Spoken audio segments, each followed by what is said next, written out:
as you wrote this story, Jeff Makhubo's company received, 35.7 million rand between 2008 and 2016.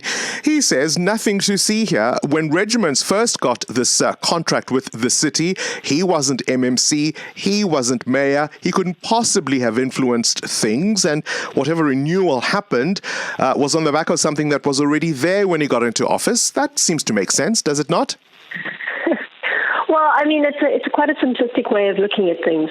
You know, the way we see it, there's a conflict of interest that builds in his company receiving a 10% cut of this contract that Regiments had with the city. You know, as you say, and as he pointed out, when his company initially was brought on board and when Regiments initially received the contract, he wasn't in government. He was still influential, though, and one has to look at why was he promised 10% of the contract.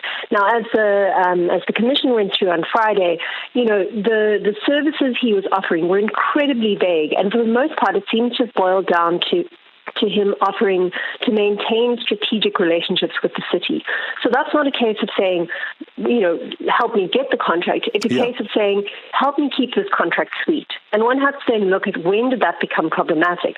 So it became more problematic when he became the treasurer of the ANC region in Johannesburg, and when he was starting to solicit payments from Regiments.